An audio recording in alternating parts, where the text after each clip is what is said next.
사회 문제 중 한 가지는 임종을 누구와 맞이할 것인가 라는 것입니다. 끝까지 옆에서 돌봄을 줄 수 있는 가족이나 친지나 친구가 있다면 좋겠지만요. 참으로 많은 시간과 노력이 필요한 그런 경우에는 참 어려워지는 것이 현실입니다. 호스피스 돌봄은 1967년 영국의 간호사이자 의사인 시실리 손더스에 의해서 처음 시작되었는데요. 그녀는 자신이 세우는 새로운 돌봄 기관의 역할이 임종을 맞이하는 사람들에게 인간적인 손길로 제공되는 모든 친절과 관심, 그렇게 해서 가정과 같은 환경으로 돌보는 것이었다고 생각했습니다.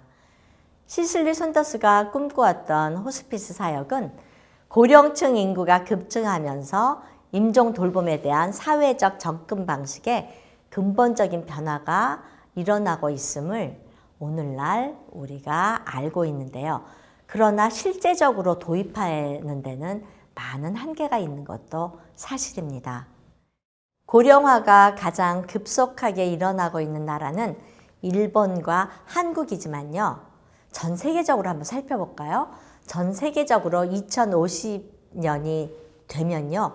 60세 이상의 노령 인구는 20억 이상이 될 것이라고 예측합니다. 우리 전 세계 인구를 70몇만, 77만, 8만 이런 식으로 우리가 생각해 볼 때 거의 3분의 1에 조금 못 미치는 숫자가 노령인구가 된다는 거죠. 일본의 경우에는 2025년경에 호스피스 돌봄을 제공하기 위해서 필요한 자원 수요를 알아봤는데요. 그 수요가 약 38만 명에 이른다고 해요. 막대한 비용과 인력을 구하는 문제가 심각하다고 합니다. 우리나라 경우는 OECD 국가 중에 노령 인구 증가가 가장 빠르게 이루어지고 있는 국가이면서 노인 종합 돌봄 서비스는 2007년에야 비로소 도입된 나라이기도 합니다. 그리고 2008년에 노인 장기 요양 보험 제도가 도입됨으로써 우리나라의 양대 공적 노인 장기 요양 서비스 역할을 지금 하고 있는 거죠. 통계청 자료 한번 살펴볼까요? 통계청 자료에 의하면 2035년에는 독거노인 가구가 약 343만 가구에 이른다고 해요. 전체 1인 가구 중 독거노인 가구가 차지하는 비율이 45%에 이를 것으로 예상하고 있습니다. 어마무시하게 큰 수치지요. 즉 죽음에 이르기까지 오래전부터 외롭게 삶을 보내야 하는 문제가 되겠고요.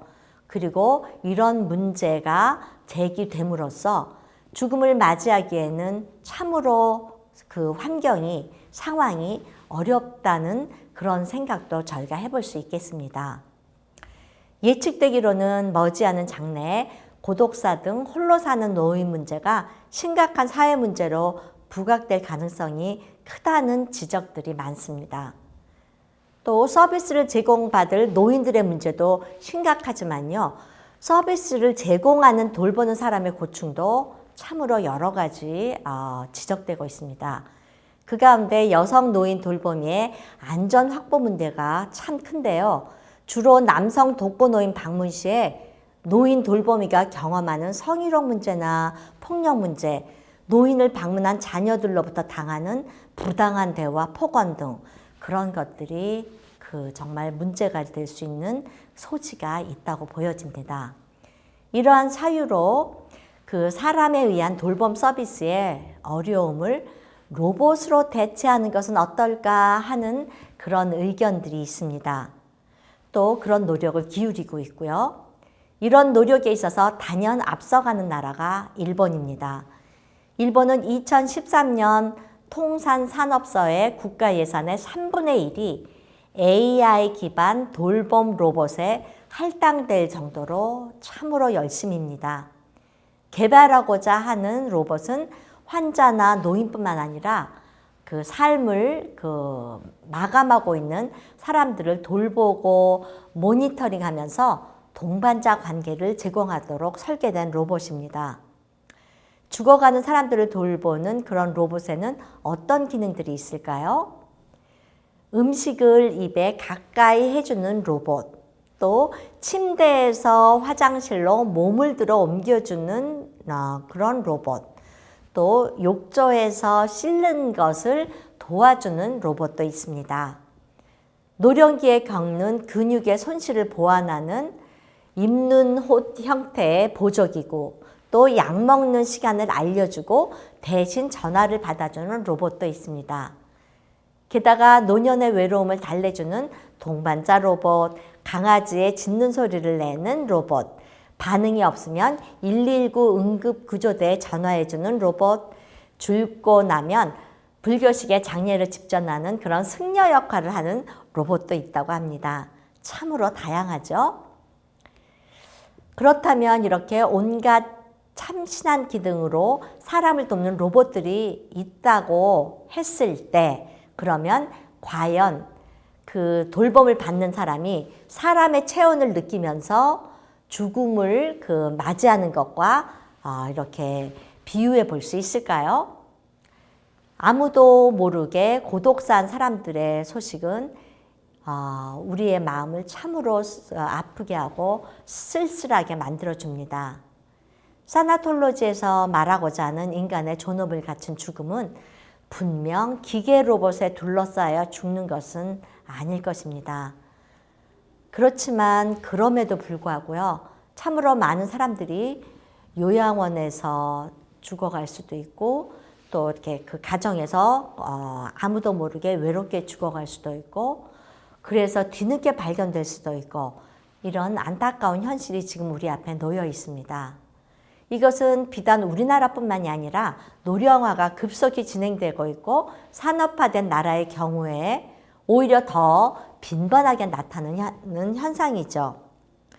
일본에서 혼자 이렇게 마지막을 맞는 노년의 수는 매년 약 3만 명 정도에나 이른다고 합니다. 의학이 발전하여 수명 연장의 기술도 빠르게 진전되었지만 그 이면에는 오히려 죽음에 이르게 되는 시간이 점점 더 길어지고 고통스러운 경험이 증가한다는 점도 우리가 간과해서는 안 되겠습니다. 이것은 로봇을 통한 돌봄을 뛰어넘는 죽어가는 과정에 더욱 미묘하고 섬세한 돌봄이 필요하다는 것을 의미하기도 하는데요. 미국에서 호스피스 종사자의 대부분은 여성 이민자들이거든요.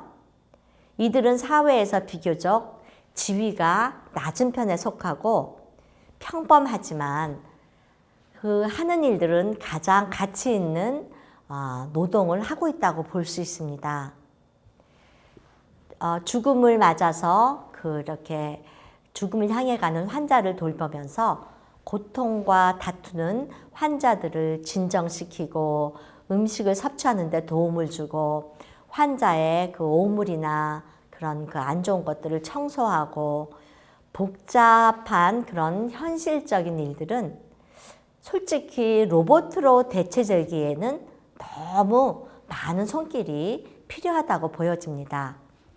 이 때문에 인공지능 시대의 새로운 기술을 바라보는 사나톨로지의 관점은 기계가 사람을 대체할 수는 없다는 것입니다. 물론 로봇이 몇몇 기능은 대행할 수 있을지 몰라도요, 사람의 손길만큼 섬세하기에는 여전히 로봇 기술이 가야 할 길은 멀다고 볼 수 있습니다. 그렇다면 로봇이 대체는 못하겠지만, 섬세하게 대체는 못하겠지만 인간 돌봄 서비스를 할 수는 있을 텐데요. 무거운 사람을 화장실로 옮겨주고 목욕할 때 환자를 도와주는 그런 로봇 기능들은 실제로 로봇이 호스피스 산업에 끼칠 수 있는 그런 긍정적인 면이라고 생각이 됩니다. 그러나 기계가 노인과 환자의 정서적, 영적 그런 요구를 충족시키기까지는 여러 시간이 걸리겠고요. 또 그때까지로 발전해 가는 것은 쉽지 않아 보입니다. 특별히 사람이 관계지향적인 존재라는 특징을 가지고 있기 때문에 사실은 이렇게 임종을 맞아서 그런 시간을 보내는 사람들일수록 더 많은 돌봄을 필요로 하죠. 그런 점에서 본다면 로봇 기반 돌봄 서비스를 제공함으로써 오히려 사람과의 상호작용을 줄이게 된다면 이것은 심각한 윤리적, 심리적 문제를 내포하게 된다고 보여집니다. 예를 하나 들어볼까요? 알츠하이머를 생각해 보죠. 알츠하이머와 같은 질병은 인간 간의 사회적인 상호작용이 박탈된 경우에 더 발생할 가능성이 높거든요. 그런데 이런 로봇가 간병을 하고 로봇가 돌본다고 한다 그러면 그 로봇이 발전할수록 이런 질병에 걸릴 확률이 더 높게 된다는 거잖아요. 그렇기 때문에 이런 로봇의 돌봄이 사회적인 문제, 인간 소외 문제를 유발할 가능성도 있다는 것을 생각해야 하겠습니다. 로봇이 노인의 인간 접촉 기회를 줄이지 않게 하는 방향으로 간병인이나 돌봄 서비스를 제공하는 사람들과 함께 더불어 일하도록 하는 것은 어떨까요? 환자를 돌보는 사람이 최선의 서비스를 제공할 수 있도록 보조적 기능을 로봇가 제공하고요. 간병인은 임종을 맞는 사람들로 하여금 삶의 질을 저하시키지 않는 인간적인 돌봄을 제공하는 그런 방식인 거죠. 임종의 시간을 맞이하는 사람들에게는 절대적으로 필요한 것이 사람의 돌봄이겠습니다.